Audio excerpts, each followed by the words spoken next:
అమరావతి జిల్లా reporter live లో ఉన్నారు మనతో పాటు శ్రీనివాస్. చెప్పండి, జూన్ 12 నుంచి కొత్త పెన్షన్లు మంజూరు చేస్తామని మంత్రి అచ్చెన్నాయుడు ప్రకటించారు. గత ప్రభుత్వంలో పెన్షన్లు కోల్పోయిన అర్హుల సమస్యలను ఎలా పరిష్కరించబోతున్నారు?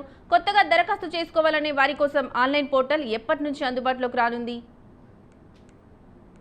మొత్తం మీద కొత్త పెన్షన్ల విధానానికి కూటమి ప్రభుత్వం ఆదేశాలు జారీ చేసింది. అయితే గతం కంటే మెరుగైనటువంటి పాలన అందించాలి, సంక్షేమాలకు సంబంధించినటువంటి అంశంలో పెద్దపీట వేయాలి, సామాన్యులకి అందుబాటులో ఉండేటువంటి ప్రభుత్వంగా ఉండాలి. అంతేకాకుండా ప్రజల సమయాన్ని కానీ వాళ్ళ ఆర్థిక అవసరాన్ని కానీ వాళ్ళ ఇబ్బందులు కానీ ఎప్పటికప్పుడే అధికారులు, మంత్రులు, అదేవిధంగా ఎమ్మెల్యేలు వాళ్ళ మీద దృష్టి సారించాలి. పీజీఆర్ఎస్ అనేది దాని కూడా పెద్ద ఎత్తున దృష్టి సారించాలి. మంత్రులు పీజీఆర్ఎస్ లో అధికారులతో కలిసి పాల్గొనాలి, సమస్యలు పూర్తిగా వినాలి, వినతి పత్రాలు స్వీకరించాలి. అదేవిధంగా వాటి మీద అధికారులతో కలిసి వెంటనే వాటిని పరిష్కరించాలి. దాని ద్వారా తర్వాత ఎమ్మెల్యేలు కూడా సేమ్ అదే విధానాన్ని పాటించాలి.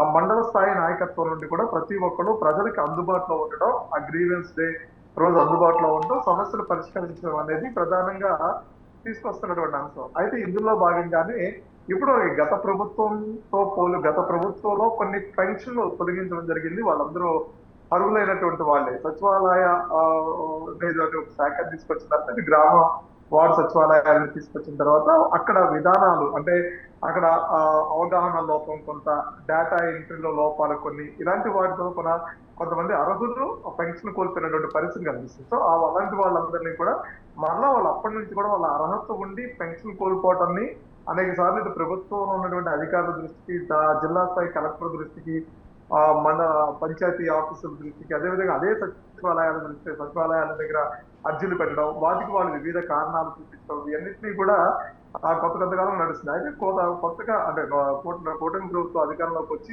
జూన్ 12తో మూడో సంవత్సరం అడుగు పెడుతున్న నేపథ్యంలో ఇప్పటి వరకు పెన్షన్లు కోల్పోయిన వాళ్ళు, అదేవిధంగా పెన్షన్ కి అర్హత ఉన్న వాళ్ళు ఎవరైతే ఉన్నారో వీళ్ళందరూ ఆన్లైన్ లో పెట్టుకుంటారు. అంటే సంబంధిత డాక్యుమెంట్స్ ఏవైతే ఉన్నాయో ఆ డాక్యుమెంట్స్ అన్ని ప్రాపర్ గా సబ్మిట్ చేసి ఆన్లైన్ చేసుకుంటే కనుక వాళ్ళందరికీ జూన్ నెల నుంచే పెన్షన్ ఇచ్చే విధానాన్ని కూడా తీసుకొస్తామని చెప్పిన ప్రభుత్వం చెప్పడం జరుగుతుంది. అయితే అంటే కుటుంబ ప్రభుత్వం ఏర్పడిన తర్వాత ఈ సంక్షేమాలకు సంబంధించి మహిళలకి పెద్ద పేట వేసి చెప్పుకోవచ్చు. సూపర్ 6 హామీలను ఆంధ్రప్రదేశ్ ఆల్రెడీ అమలు చేస్తున్నారు. ఉచిత బస్సు కావచ్చు, మహిళలకు ఉచిత సిలిండర్ కావచ్చు, అదేవిధంగా తల్లికి వందనం కావచ్చు, ఇలాంటి వాటిని అమలు చేస్తున్నారు. సో వీటన్నిటినీ కూడా పెన్షన్ల విషయంలో కూడా పెద్ద ఎత్తున అందరికి పెన్షన్లు కూడా అందరికీ అందాలి అనే ఉద్దేశంతోనే కుటుంబ ప్రభుత్వం ముందుకెళ్తున్న నేపథ్యం కూడా కనిపిస్తుంది. Right Srinivas, thank you.